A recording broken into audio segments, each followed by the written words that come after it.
კიდევ ერთხელ მოგესალმებით რადიო კომერსანტის თემა აგრძელებს თქვენთვის მუშაობას და ახლა სამშაბათის ტრადიციული რუბრიკის ჯერიც დადგა კონკურენცია და მომხმარებლის უფლებების დაცვა და ძალიან საინტერესო თემაზე უნდა ვისაუბროთ. პრინციპში შავი პარასკევის გაგრძელებაც არის ეს თემა, იმიტომ რომ ხვდებით ხოლმე შავ პარასკევს უამრავ ფასდაკლებებს, აქციებს და მე ძალიან ბევრი უკმაყოფილო მომხმარებელიც არის, რომ აი ესეთი ფასდაკლებებია, რომ აქამდეც ეს ფასი იყო რეალურად და რაღაც შეცდომაში შემყვანი, ასე ვთქვათ, მარკეტინგული ხრიკიაო ეს ყველაფერი ძალიან ბევრმა თქვა და შესაბამისად ეს თემა არის მნიშვნელოვანი დღეს, რომ გავაშუქოთ ფასის მითითების თემაზე, თუ როგორ უნდა მიუთითოს ფასები რეალურად ბიზნეს სექტორმა და რა უნდა იცოდეს მომხმარებელმა ამ მიმართულებით, რომ სწორედ აი შეცდომაში არ შევიდეს ერთგვარი მანიპულაციებით. აი სწორედ ამ თემას გავშლით ჩვენ სტუმართან ერთად თამარ ფერაძე შემოგვერდა კონკურენციისა და მომხმარებლის უფლებების დაცვის სააგენტოს წარმომადგენელი. მოგესალმებით, ქალბატონო თამარ პირველ რიგში. მოგესალმებით, მივესალმებით ჩვენს მსმენელებს.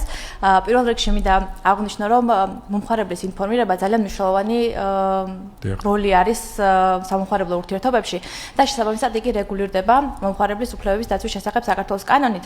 ეს ინფორმირების ვალდებულება ძალიან ფართოცნებაა და ერთ-ერთი ასპექტი სწორედ არის ფასების მითითება.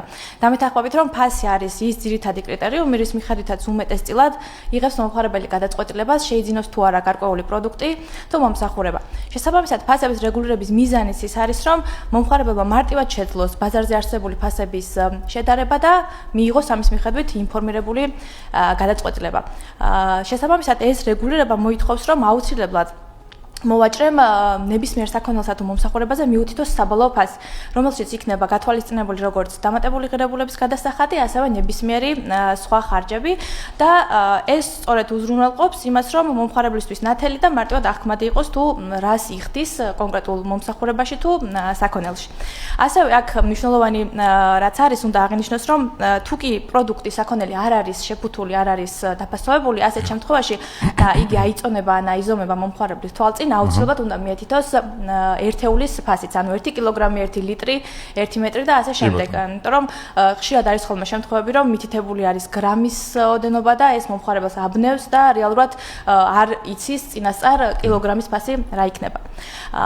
შეიძლება კილოგრამი ეგონოს ხო და იმხელა იმაზე აწონოს, რომ მოვიდეს რაღაც 100 ლარის რაღაცა პატარა პროდუქტი. კი, დიდ განსხვავებას იძლევა ამასთან მიმართებით და განსაკუთრებით აქტუალური რა თქმა უნდა არის ახლა შავი პარასკევი გვიახლოვდება. ფასდაკლებები, იმიტომ რომ მოვაჭრეები ამ დროს უფრო მეტ ფასდაკლებას თავაზობენ მომხმარებლებს და ამ შემთხვევაში აუცილებლად უნდა გაითვალისწინონ მათ სამი ფასით მითითების სტანდარტი, რომელიც არის შემუშავებული.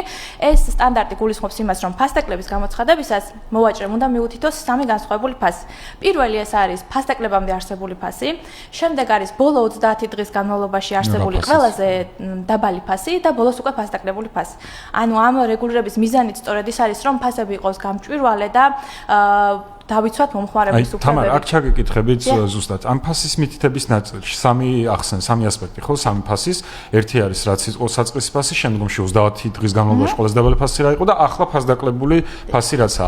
ამის მითითება როგორ უნდა მოხდეს ტექნიკურად? ორ მიმართულებად გავუყობ კითხვას. ერთი ონლაინ მიმართულებით, აი ონლაინში მაგალითად კომპანია აქვეყნებს ხოლმე რაღაც ფასს, საწყისი ფასი, რაღაც გადახაზული და შემდგომში ფასდაკლებული ფასი. იქაც უნდა მიეთითოს უშუალოდ სამი ფასი და გარდა ამისა, უშუალოდ როდესაც მივდივარ და დახზე გარკვეული პროდუქცია, არ აქვს მნიშვნელობა ეს არის ტექნიკა თუ სურსათი პირობითად და იქაც არის მითითებული, რომ ღირდა პირობითად 5 ლარი და ფასდაკლებით ღირს 2 ლარი ნახევარი. აი აქაც სამი ფასის პრინციპი უნდა იყოს უშუალოდ იმ ასე ვთქვათ წარწერაზე დატანილი? კი.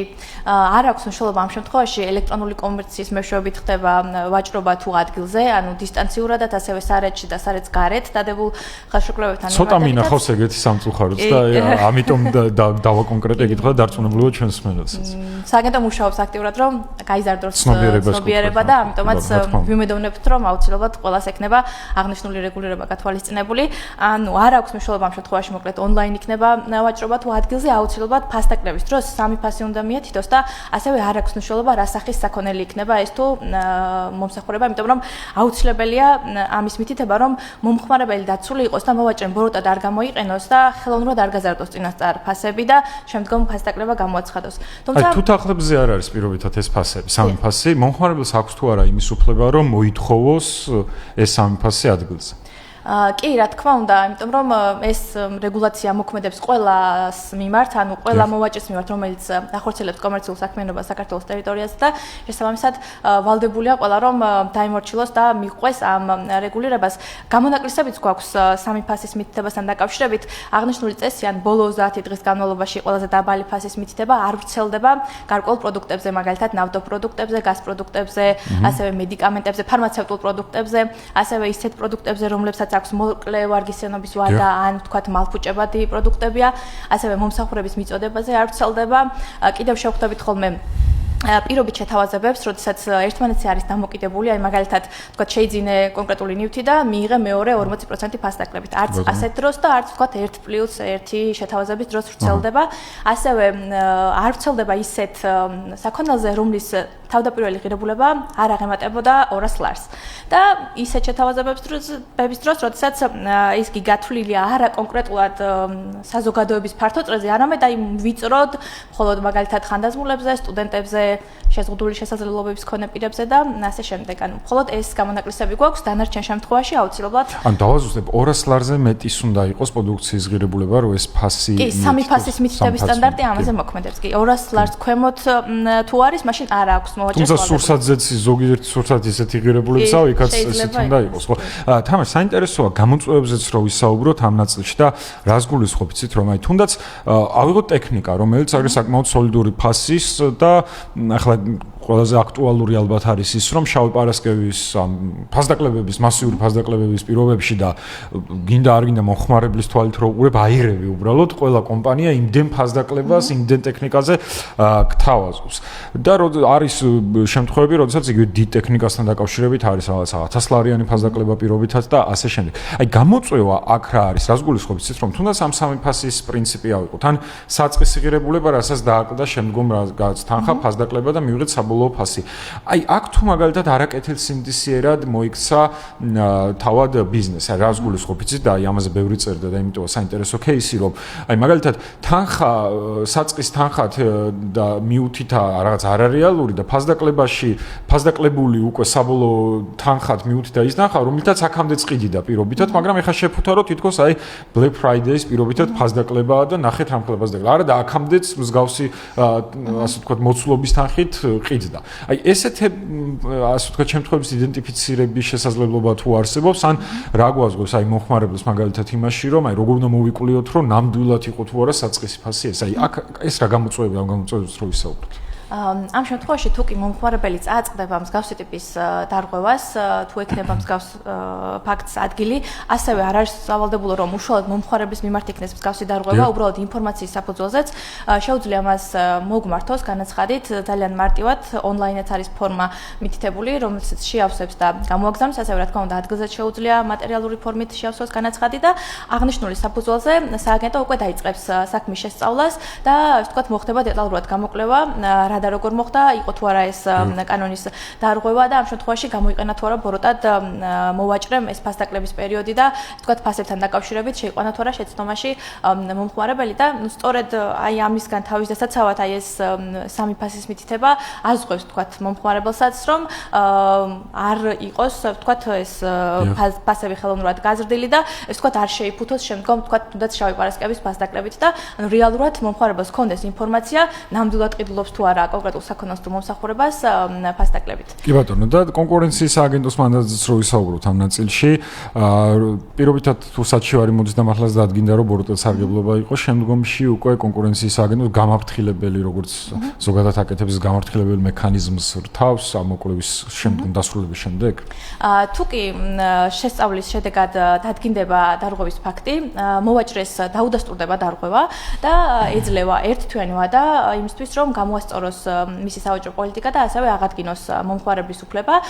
თუ კი არ მოხდება სააგენტოს გადაწყვეტილების შესრულება, უკვე ამის შემდგომ გადადის უკვე სააგენტო დაჯარიმებაზე, იმიტომ რომ ჯარიმები, ესე ვთქვათ, არ არის რეპრესიული ხასიათის, ეს არის პრევენციული, იმისათვის რომ არც თვითმიზანი არ არის პრინციპში, მაგრამ ზოგიერთი, ასე ვთქვათ, მაინც მოკლედ თუ კი შესწავლის შედეგად დადგინდება, აუცილებლად ეძლევათ მათ ერთვიანება და იმისთვის რომ აღადგინონ მომხმარებლის უფლებაც და ასევე ვთქვათ გამოასწორონ ის დარღვევაც რაც ჰქონდათ. კი ბატონო და თამარ ჩვენ საუბრობდით იმაზე რომ იგივე ამ სამფასის მითითების სტანდარტი როგორც ასეთი ცნობიერების ამაღლება ამ კუთხით კვლავ გრძელდება, იმიტომ რომ არის ხა გამოწვევა იგივე ჩვენ რასაც საუბრობდით თავად კომპანიების მხრიდან, რომლებიც ხშირ შემთხვევაში სამწუხაროდ ეხაც ნებისმიერ თუნდაც მსხვილ ტექნიკურ კომპანიაში შევედით, რომელიც ტექნიკას ყიდის პირობითად, იქაც გარკვეული გამოწვევები ამ მიმართულებით დაგვხვდება, ბევრგან დარწმუნებულობა არც იქნება. მე რასაც გადავალდე ყოველ შემთხვევაში თვალი. საინტერესოა ცნობიერებაზე როდესაც საუბრობთ, აი ამ მიმართულებით მომხმარებლებში როგორაა ცნობიერება, თუ შემოდის საჩივრები ამ მიმართულებით, რომ აი კომპანიამ ეს ფასის მითითების სტანდარტი,